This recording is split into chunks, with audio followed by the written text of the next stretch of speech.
Hey everyone. Okay, so I want to apologize for that hiccup that happened when I was trying to start the live stream. So I'm here to give you some few updates of trending stories, right? Now the first story that I have is about Zimbabwe. Now it is reported that the government of Zimbabwe said they're working out some mechanisms to assist Zimbabweans in South Africa to return home after the expiry of their permits. They said they respect the sovereign decision that was taken by South Africa not to, not to extend these permits. Yes, so they're saying they've been having, meetings with South African relevant authorities on how these things are going to be conducted, and also to see the ways that they can minimize, loss of livelihood to people of Zimbabweans who are in South Africa. Okay, they also say that there is a thing that is South Africa announced the critical skills positions that are available, and they say that it's obvious that the majority of Zimbabweans, they don't qualify for these critical skills positions that were announced by South Africa, which means most of Zimbabweans won't be eligible to get other visas. Okay, so they say they're now in negotiations with their South African counterparts, okay, to see how everything is going to be conducted. So they say they are going to be putting on modalities or mechanisms to assist Zimbabweans in South Africa to return home after the expiry of the permits in December. Okay, so that is our first story. Of course, I saw the reactions from a lot of Zimbabweans on social media, saying that, well, we came to South Africa, we made our ways to South Africa, so we're also going to find our ways of, going about it. All right, so social media is always having reactions to such kind of news. Okay, now moving forward to the next story. This story is about South Africa. South Africa Minister of Home Affairs announced that they are going to be deploying border guards at 5 border posts. Okay, they've identified 5 border posts where they're going to be deploying these border guards. There are about 200 of them, and they targeted border posts like the Messina, and also that borders South Africa and in the Zimbabwe. Then another one that borders Zimbabwe and Mozambique, saying that these were the hotspots of, of smuggling, of all these border-related crimes and issues that South Africa has been facing. So they're going to be deployed there. And they also spoke of saying that borders like the South Africa, Botswana, South Africa, Namibia will not have these guards because, according to the minister, he said those are not trouble zones, okay, compared to Messina and the Mozambique South Africa border, saying that the Mozambique South African one is even worse because this is where they smuggle stolen cars, so they need more guards there. And of course, we already know about the Beit Bridge, which is the Messina area. Okay, so those are the areas that are going to have that are going to be having these border guards that are going to be deployed starting from Thursday, the 14th of July. Okay.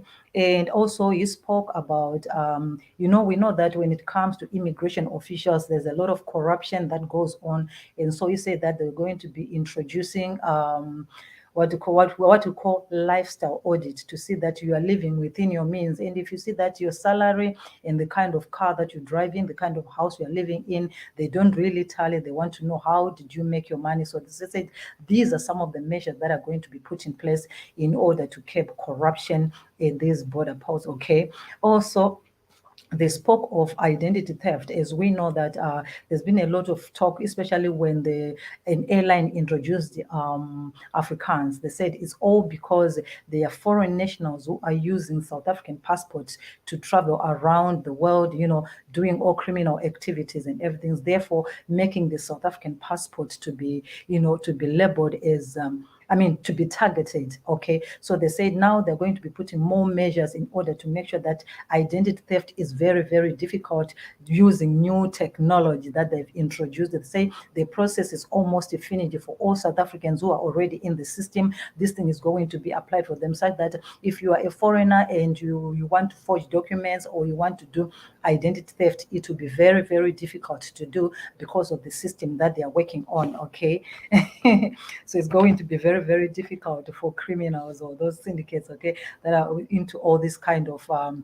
identity theft. Okay, it's very, very rife. Okay, the minister, I listened to the whole interview. The minister even talked of a scenario where, I'm forgetting the country, said the ambassador was called to come in, by that government where she is, and said, we have used a South African national who is messing around in our country, peddling drugs and everything, only for the ambassador to discover that the person was not even South African, but the person was from Gabon, okay, but was using a South African passport. So they said because of this reason, that is why they are now intensifying their systems and everything to curb identity theft and the printing out of illegal documents there. Okay.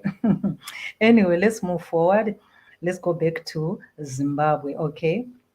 Now, in Zimbabwe, we know that the airport, has been in the public limelight for a long time when it comes to smuggling of minerals. We've seen people being caught with huge, cages of gold, different minerals crossing the border. So the Parliament's Defense and Home Affairs and Security Services Committee told the Robert Mugabe International Airport to assess the security system to curb mineral leakages. They say there is so much mineral leakages that is going on at the border, and they want to see what is going on there. So we hope that something is going to be done. But as far as we know how these things operate, okay, sometimes it's not even about the security system, but it's about the personnel themselves at the borders. Okay, so let's see how they're going to curb this one. Okay, let's see how this is going to work. We know how these high-profile officials, some of them were also caught with these minerals, smuggling them.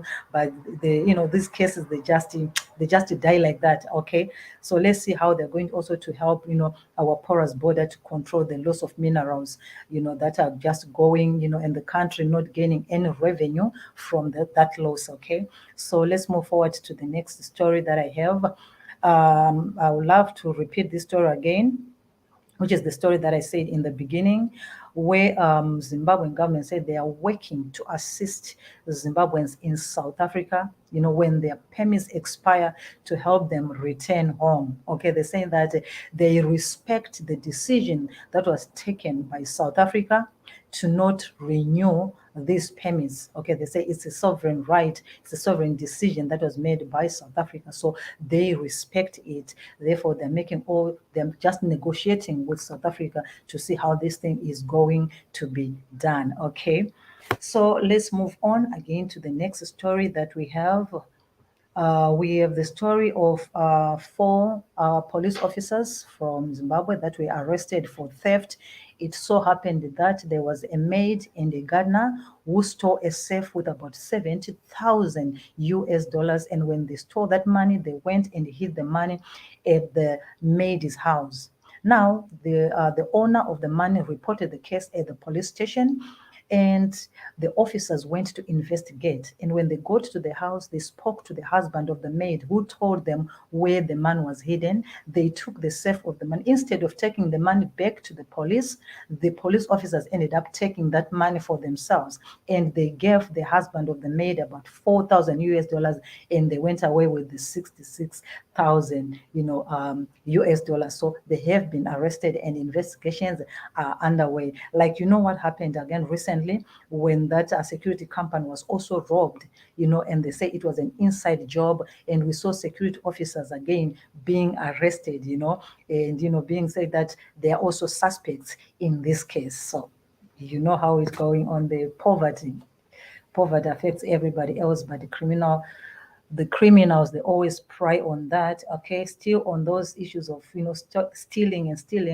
A Blair man was also robbed of about 45,110 US dollars by armed robbers who were carrying pistons. Okay, it now brings us to the issue of that was in the news again, saying that Zimbabwe now have a lot of guns just around. People have now access to guns so much. That has never been like that in Zimbabwe, but now is very, very high, because if you look at all the cases that are being reported in Zimbabwe, guns are involved. Okay, guns are involved, and again, it takes people to the question of where are they accessing these guns from? Where are they getting these guns from? Okay, where is the question, because all the reporters saying that it's like every robbery that is happening, there are guns Okay, there are guns everywhere, so they're saying, where are they coming from? So they say they've been investigating and they're following up, like, how are people accessing these guns that they're using for the robberies, okay? We will be following up on that story as well. Now, let me just finish off by taking you straight to something very, very tragic that I was going to talk about.